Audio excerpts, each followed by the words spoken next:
Hello everyone, this is Deepti Jaiswal and welcome to my YouTube channel Deepti Physics Academy। आज हम discuss करेंगे class 12 की physics में and chapter है आवेश एवं विद्युत क्षेत्र। इस पे हम प्रीवियस वीडियो में भी डिस्कस कर चुके हैं और आज हम डिस्कस करेंगे इस चैप्टर में से विद्युत क्षेत्र क्या है, विद्युत क्षेत्र की तीव्रता क्या है और किसी बिंदु आवेश के कारण विद्युत क्षेत्र। तो सबसे पहले हम समझेंगे विद्युत क्षेत्र क्या है। विद्युत क्षेत्र क्या है? किसी भी बिंदु आवेश के चारों तरफ का वह क्षेत्र जहाँ पे विद्युत प्रभाव को अनुभव किया जा सकता है उसे कहा जाता है विद्युत क्षेत्र। जैसे कि ये कोई बिंदु आवेश है, इसके चारों तरफ का वह क्षेत्र जहाँ तक विद्युत प्रभाव को अनुभव किया जा सकता है, या फिर किसी भी बिंदु के चारों तरफ का वह क्षेत्र जहाँ पर किसी अन्य आवेश को रखने पर वह आकर्षण या प्रतिकर्षण बल का अनुभव करता है, उस क्षेत्र को कहा जाता है विद्युत क्षेत्र। ये ठीक उसी तरह से है जैसे कि हम चुंबक में देखते हैं कि अगर हम एक चुंबक के पास दूसरा चुंबक लेके आते हैं तो जब ये दूसरा चुंबक दूर रहता है तो हमें कोई भी आकर्षण या प्रतिकर्षण बल अनुभव नहीं होता, लेकिन जैसे जैसे हम इसको इस पहले चुंबक के पास लाते जाते हैं तो हमें क्या महसूस होता है कि एक बल लग रहा है। वो आकर्षण बल भी हो सकता है या प्रतिकर्षण बल भी हो सकता है। तो जहां से ये बल लगना शुरू हो जाता है वो पूरा वहां से क्या हो जाता है, उस चुंबक का चुंबकीय क्षेत्र शुरू हो जाता है। इसी तरह से ये बिंदु आवेश है, इसके चारों तरफ का वह क्षेत्र जहां पर भी विद्युत प्रभाव का अनुभव किया जा सकता है या किसी अन्य आवेश को रखने पे आकर्षण या प्रतिकर्षण बल का अनुभव किया जा सकता है, पूरे क्षेत्र को हम बोलेंगे विद्युत क्षेत्र। ओके, अब हम समझेंगे विद्युत क्षेत्र की तीव्रता। विद्युत क्षेत्र की तीव्रता क्या है? Intensity of electric field. विद्युत क्षेत्र की तीव्रता विद्युत क्षेत्र के किसी भी बिंदु पर, जैसे कि ये एक विद्युत क्षेत्र है, हमने यहाँ पे कहीं पर भी एक बिंदु ले लिया तो विद्युत क्षेत्र के किसी भी बिंदु पर विद्युत क्षेत्र की तीव्रता उस बिंदु पर रखे एकांक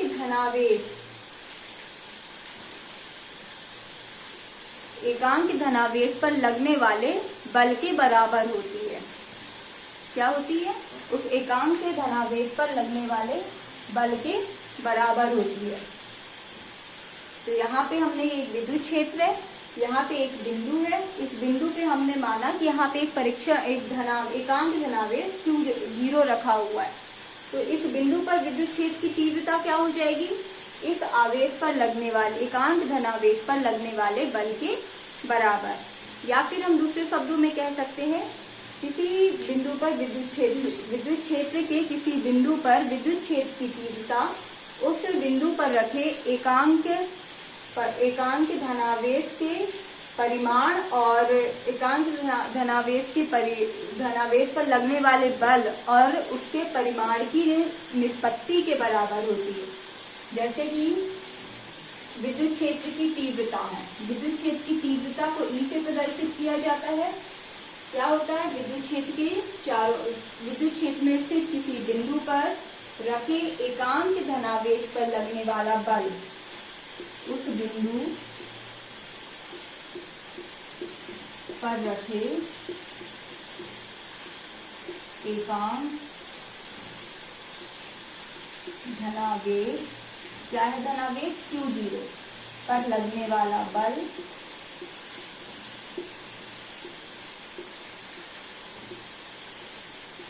और एकांक धनावेश के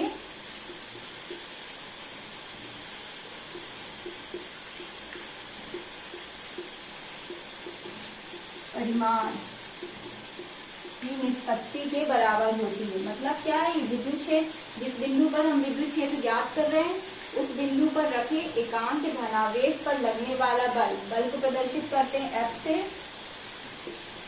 बटे क्या? एकांक धनावेश का परिमाण। जो एकांक धनावेश रखा हुआ है उसका परिमाण क्या है? Q0। तो विद्युत क्षेत्र की तीव्रता क्या हो गई? E बराबर F बटे Q0, जहाँ पे F क्या है? उसका लगने वाला बल और Q0 क्या है? एकांक धनावेश का परिमाण। अब विद्युत क्षेत्र की तीव्रता, या फिर हम इसे संक्षेप में केवल विद्युत क्षेत्र भी कहते हैं। विद्युत क्षेत्र का मात्रक क्या होगा? ई का हमें मात्रक निकालना है। तो एफ क्या है? बल। बल का मात्रक क्या होता है? न्यूटन।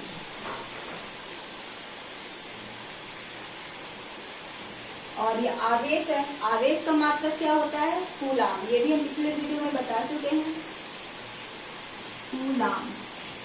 तो इसका मात्रक क्या हो गया? न्यूटन प्रति कूलाम। इसे हम ऐसे भी लिख सकते हैं, न्यूटन प्रति कूलाम, न्यूटन प्रति कूलाम। ठीक, तो इतना समझ में आ गया होगा। विद्युत क्षेत्र क्या है, विद्युत क्षेत्र की तीव्रता क्या है।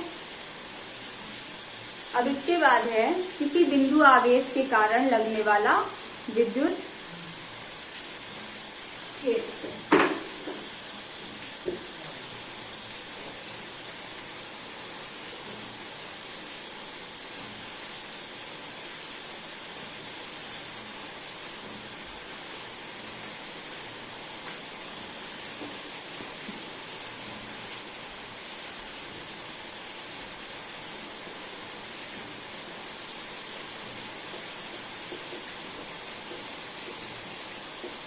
बिंदु आवेश के कारण विद्युत क्षेत्र।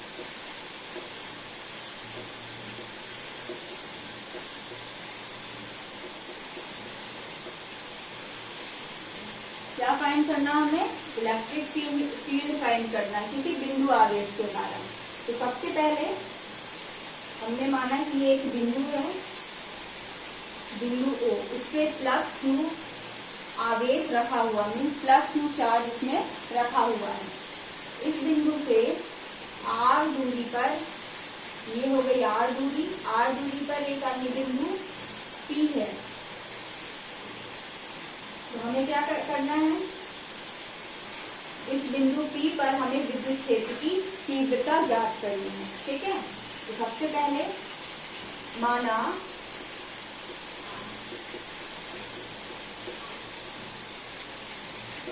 किसी बिंदु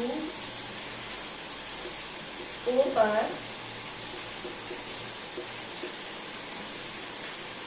एक आवेश प्लस क्यू किसी कुचालक माध्यम या किसी परावैद्युता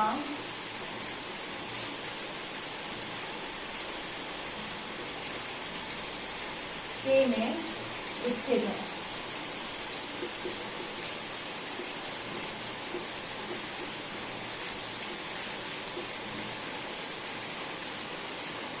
अब हमें ज्ञात क्या करना है? हमें इस आवेश के द्वारा उत्पन्न विद्युत क्षेत्र में आर दूरी पर स्थित किसी बिंदु पर विद्युत क्षेत्र की तीव्रता की गणना करनी है।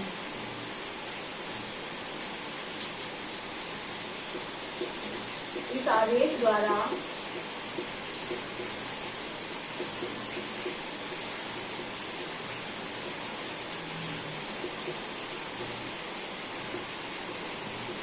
उत्पन्न विद्युत क्षेत्र में आर दूरी पर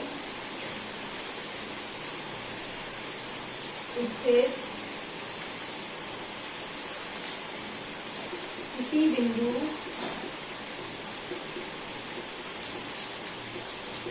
P पर हमें विद्युत क्षेत्र की गणना करनी है।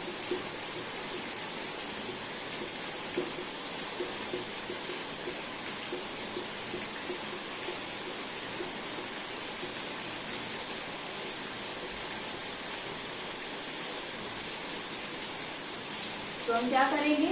इस बिंदु P पर हम कल्पना करेंगे कि एक एकांक धनावेश,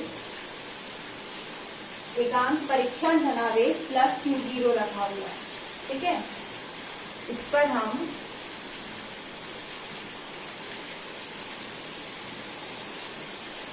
बिंदु P पर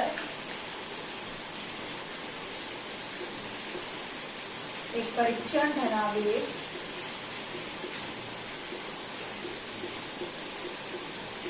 क्या है? परीक्षण धनावेश प्लस Q0 की कल्पना करते हैं।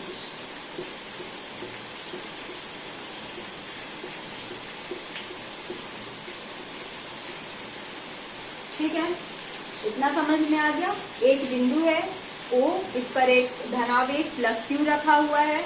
इस प्लस Q द्वारा उत्पन्न विद्युत क्षेत्र में R दूरी पर स्थित एक बिंदु P है। उस बिंदु P पे हमें विद्युत क्षेत्र की गणना करनी। तो चित्र से जो भी हमने समझा, जो भी हमें ज्ञात करना, वो सबसे पहले लिख लेंगे। फिर इसके बाद हमने क्या माना कि जिस बिंदु पर हमें गणना करनी, उस पर हमने एक परीक्षण धनावेश की कल्पना की। अब कूलाम के नियमानुसार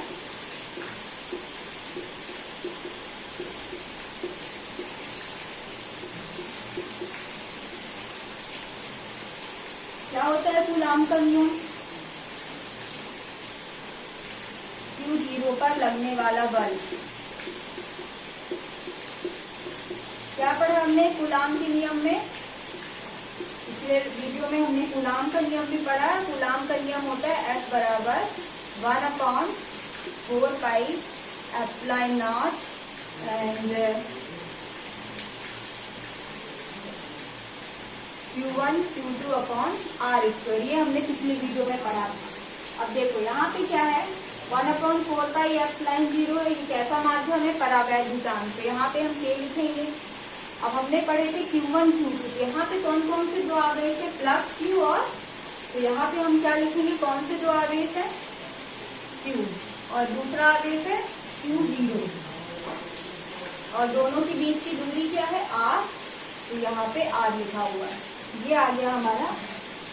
अब देखो यहाँ पे भी धन चार्ज है और यहाँ पे भी धनावेश रखा हुआ है। तो दोनों में क्या होगा? प्रतिकर्षण होगा।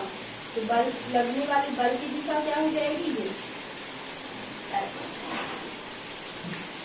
तो बल की दिशा क्या लिखेंगे हम? ओपी दिशा में।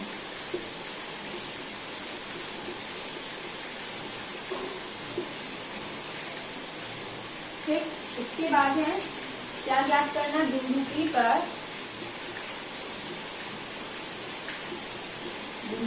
पर विद्युत क्षेत्र की तीव्रता।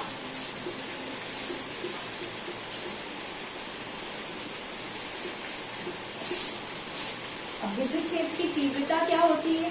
इस टॉपिक के पहले हमने विद्युत क्षेत्र की तीव्रता पढ़ी है। विद्युत क्षेत्र की तीव्रता को E से प्रदर्शित करते हैं और विद्युत क्षेत्र की तीव्रता का सूत्र होता है F/Q0। तो यहाँ पे F का मान हमें पता है, हम इसका मान रख देंगे 1/4 पाई एप्सिलॉन 0 K और Q0 अपॉन R²। ये हो गया F का मान और साथ में यहाँ पे बटे Q0, यहाँ पे हो गया Q0। ये Q0 से Q0 कैंसिल हो जाएगा और यहाँ पे बचेगा 1/4 pi epsilon 0 K Q upon R²। ठीक, अब इसमें देखिए इसका ये विद्युत क्षेत्र की तीव्रता है, इसका मात्रा क्या होगा? न्यूटन प्रति कूलाम।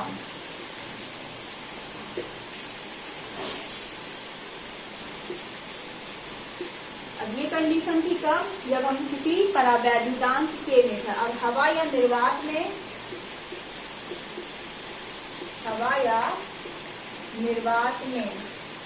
K का मान होता है हवा या निर्वात में 1। तो इसमें हम K का मान रख देंगे समीकरण 2 में।